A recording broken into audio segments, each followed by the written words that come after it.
السلام علیکم friends, welcome to Sharp T V. دوستو یہ بات 1906 کی ہے جب ہندوستان میں لوگ سخت گرمی سے پریشان تھے۔ اس گرمی کی وجہ سے بیماریاں بڑھتی جا رہی تھیں۔ اس دور میں دہلی میں ایک حکیم حافظ عبد المجید رہتے تھے۔ انہوں نے اس گرمی کے توڑ کے لیے ایک دوائی ایجاد کی۔ یہ دوائی جبکہ کچھ اور نہیں بلکہ روح افزا تھی۔ دوستو روح افزا کو آج سے ٹھیک 114 سال پہلے حکیم حافظ عبد المجید نے غازی آباد میں ایجاد کیا تھا۔ اسی سال انہوں نے پرانی دلی کے لال کنواں بازار میں ایک ہمدرد نامی کلینک کھولا۔ 1907 میں دلی میں شدید گرمی کا موسم تھا۔ اس گرمی سے ایک بار پھر لوگ بیمار ہونے لگے۔ تب حکیم عبد المجید لوگوں کو روح افزا پلایا کرتے تھے۔ لو اور گرمی سے بچانے کے لیے ہمدرد کا روح افزا کمال کا ثابت ہوا۔ اس سے حیرت انگیز نتائج سامنے آئے۔ چند ہی مہینوں میں ہمدرد کا یہ چھوٹا سا دواخانہ روح افزا کی وجہ سے پہچانا جانے لگا۔ روح افزا ایک دوائی کی وجہ سے مشہور ہو چکا تھا۔ یہ دوائی اتنی مشہور ہوئی کہ پورے ہندوستان سے لوگ یہاں آنے لگے۔ پہلے لوگ روح افزا کو یہاں سے بالٹیوں اور بوتلوں میں بھر کے لے کر جایا کرتے تھے۔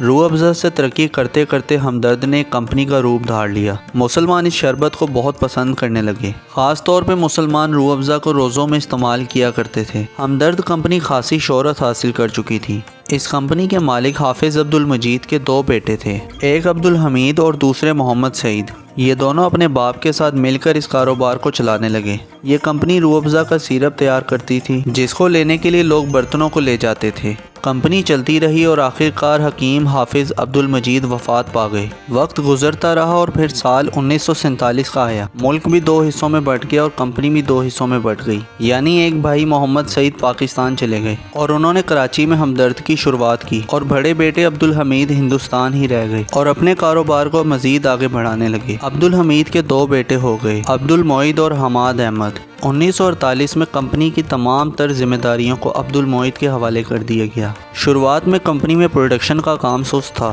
لیکن پھر اس کو ترقی دیتے ہوئے اس کی مزید فیکٹریاں لگائی گئیں۔ اس کمپنی کی برانچز پاکستان، انڈیا سمیت بنگلہ دیش میں بھی کام کر رہی ہیں۔ روح افزا تیار کرنے والی کمپنی ہمدرد پاکستانیوں کے دلوں میں گھر کر چکی تھی، اور وہ وقت بھی آیا جب لوگ اس ڈرنک کو کوکا کولا اور پیپسی کا مقابل قرار دیتے تھے۔ 1987 میں اسی برانڈ کی جانب سے ایک اشتہار شائع ہوا جس میں اس ڈرنک کو بطور روح پاکستان کہا گیا۔ اس میں مزید تحریر تھا کہ پاکستان سے محبت کرو، پاکستان کی تعمیر کرو۔ واضح رہے کہ اس اشتہار کا یہی مقصد نہیں تھا۔ یہ اشتہار اس بات پہ بھی زور دیتا تھا کہ روح افزا جیسی کوئی سافٹ ڈرنک نہیں ہے۔ 1906 میں روح افزا کے مارکیٹ میں آنے سے لے کر 1987 میں اس اشتہار کے شائع ہونے تک درمیان میں کئی تبدیلیاں رونما ہوئیں۔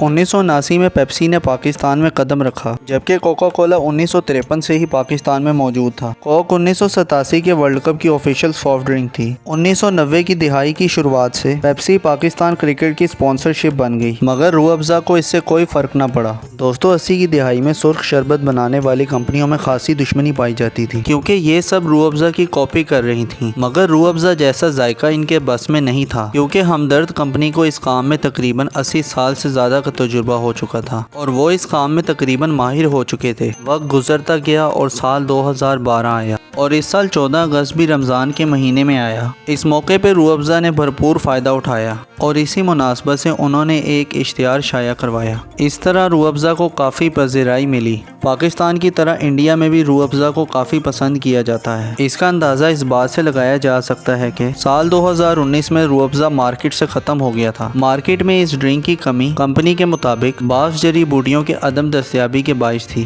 اس کمی کی وجہ سے ٹویٹر پہ ایک طوفان برپا ہو گیا تھا۔ انڈین صارفین نے شربت دستیاب نہ ہونے پر اپنے غم و غصے کا اظہار کیا۔ دوستو پاکستانی کمپنی ہمدرد روح افزا کو ایکسپورٹ بھی کرتی ہے۔ خاص طور پہ روح افزا کو یورپ کے بیشتر ممالک کو ایکسپورٹ کیا جاتا ہے۔ وہاں پر بھی لوگ اس سافٹ ڈرنک کو کافی پسند کرتے ہیں۔ روح افزا کی کہانی آپ کو کیسی لگی، اس بارے میں کمنٹ سیکشن میں لازمی بتائیں۔ دوستو آپ لوگ مجھ سے انسٹاگرام پہ بھی کنیکٹ کر سکتے ہیں، اس کا لنک نیچے ڈسکرپشن میں موجود ہے۔ ویڈیو پسند آئی ہو تو لائک ضرور کر دیں۔ ایسی انٹرسٹنگ ویڈیو دیکھنے کے لیے اس چینل کو سبسکرائب کر لیں اور بیل آئیکن پہ بھی ہٹ کر دیں تاکہ ویڈیوز کے نوٹیفیکیشنز آپ کو ملتے رہیں۔